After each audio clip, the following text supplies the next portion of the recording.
So right now we are on the lateral moraine of the Athabasca. So lateral meaning side, moraine is a fancy French word for a pile of dirt and rock.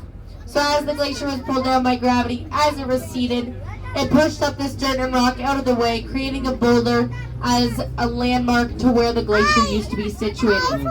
So from here, if you look over right to that tree line on the far other side of the glacier, that would have been the minimum height of our glacier back in 1843. So if we were taking this tour in the 1800s, we would be heading on a straight road out onto the Athabasca right now, instead of down this large descent we have ahead of us. So since that day, over the last 170 years, our glacier has lost about 2/3 of its volume. And of course, the landscape around here is always moving and changing. The lateral moraine has been studied by scientists for a very long time, and they believe it moves about 1 meter to the right and 1 meter down each year, which doesn't seem like much, but for this entire dirt wall that runs from the transfer bays all the way up to the start of the glacier, it is a lot, because all that dirt and rock needs somewhere to go, and so it comes and erodes onto the glacier. So every time we come back here in April, Mother Nature has totally reclaimed this road. It is natural. You can't even tell like that there was any road there any previous season because of the shifting and the changing of the moraine over the winter months while we leave this area. So our moraine this year sits at about a 36% grade. Our ice explorers can do about 40%. To give you a good visual of how steep that slope is, most paved commercial roads in North America have a maximum grade of about 18%.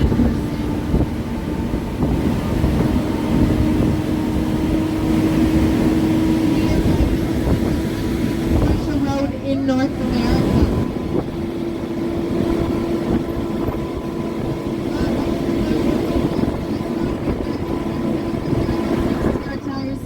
We build these tires about 20 psi, which is half a car tire, so that they can easily maneuver this moraine and they don't chew up that glacial ice when we head out onto it.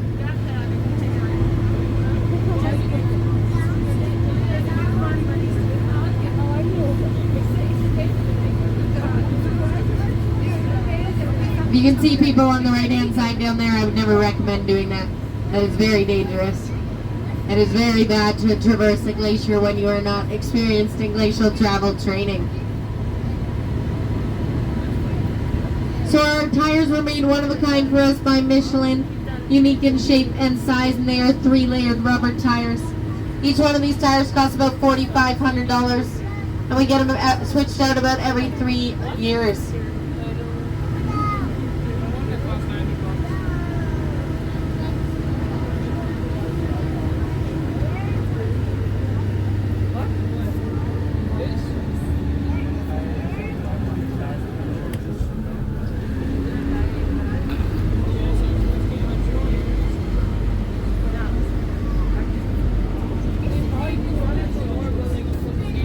Alright, so has anybody ever been on a glacier before? No! No? Awesome. Alright. Well, all of us now have been on the Athabasca Glacier, because we are on part of it right now. We are on something called the ice core moraine.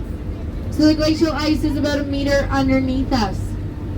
So as you can imagine, looking down to the naked part of the ice to where we are right now, there's quite a height difference.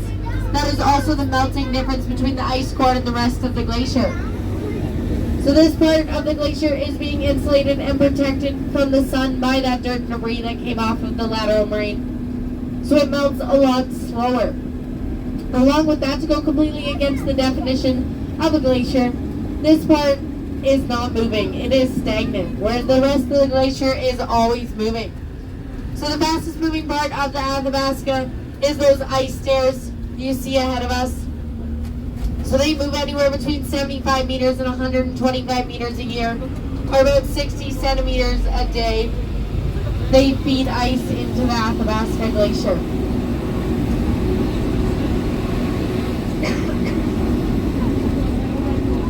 So the ice stairs probably have the newest glacial ice from the ice fields, and the toe of the glacier has the oldest ice in the valley, along with the ice that is underneath us right now because it is not being replenished by new ice coming down from the ice balls. So this will eventually become the water source for plants and animals living in the valley after the Athabasca Glacier is expected to be gone in the year 2100. What is the watermelon?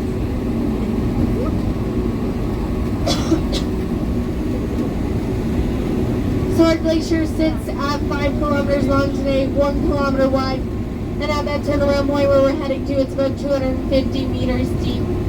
So just shy of the height of the Eiffel Tower in glacial ice. When you head over to the skywalk from the top of the bridge to the bottom of the canyon, that's about 290 meters deep. So that'll give you a really good visual of the thickness of the ice that you're going to get to stand on today. So right now we are headed through our tire wash.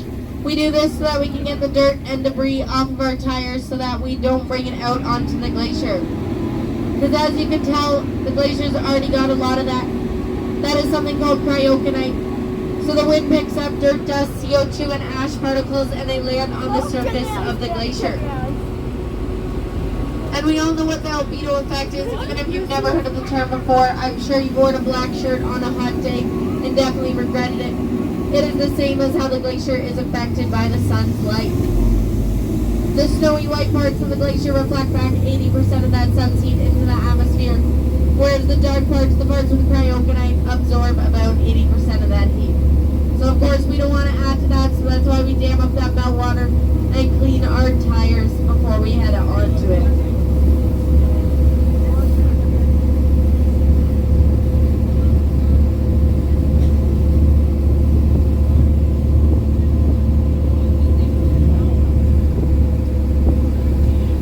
So now that we're driving on the surface of the glacier, you can see that gorgeous turquoise color coming through.